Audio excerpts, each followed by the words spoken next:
Advice that you would have for, let's just put you in your own shoes. James at, in your 20s, you're just starting off. Maybe you have a couple, rough starts to a business you're trying, got a couple L's, some learning lessons. What advice would you give to that person? Well, I think the most obvious one for me is that you were taking one step forward and 3 steps back every time you were ingesting chemicals. And by chemicals, I mean alcohol or drugs. I think it would be impossible for me to be sitting where I am today if I was still doing those things. I think other people, have different tendencies, but I would say even if you don't have an addiction issue, if you're going out and partying and staying out late and drinking, it's really hard to wake up the next day and then be able to do the same level of output that if you didn't do that. And I look at sobriety as my superpower, because if you think about it, for 7 years, I've been on my game every single day, and it's like, how can you not say that's an advantage? That's so good. Yeah. I'm 7 days in. Let's go. No, honestly, on a serious note, I've felt that last year. Like, I'm not someone who likes to drink. Yeah. But socially I will. Yeah. And then all of a sudden it's 12 o'clock. I'm like, I'm tired, but if I'm gonna stay out, I'm gonna need another drink just to wake up. And then the next day, it's like I'm just foggy. Yeah. Like, even I'm not getting drunk, but still, I'm still not feeling like I'm on top of my game. And the last couple of years, then it's not just one day after.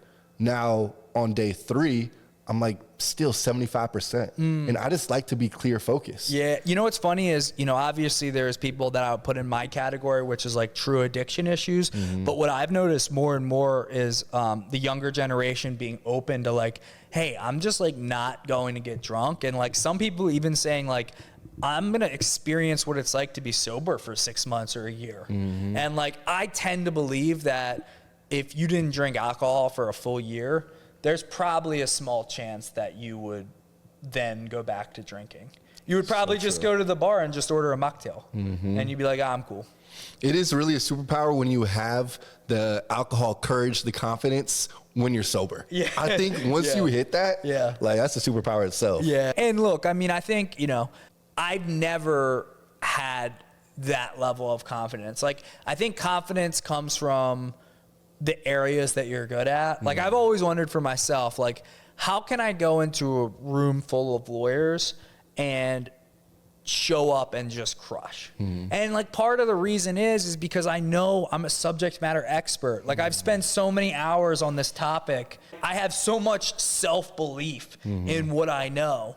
Go about going to bars after not drinking. And it's like, I hadn't spent a lot of time there. So like, I think to then say like, oh, I'm going to go into a bar and I'm going to not drink and I'm going to like crush it from a social person. I'm going to build a bunch of networking connections. I'm going to get a bunch of girls' numbers. Like if I was single, right? It's like, I don't know if that's possible. That was always like the dream. Yeah. But it's like, I think it also makes sense that like, you are competent in the areas where you spend your time. And so it might just be a trade-off where you're like, hey, I'm never going to go to the bar sober and feel like the man, but that's okay.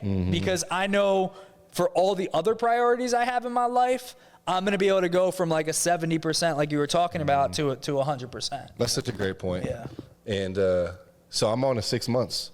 So I started January 1st. Let's go. So 6 months, no alcohol. Really? Yeah. Are you like committing? Oh, I'm 100%. All right. It's nice. You guys got that, right? We got it on camera, so.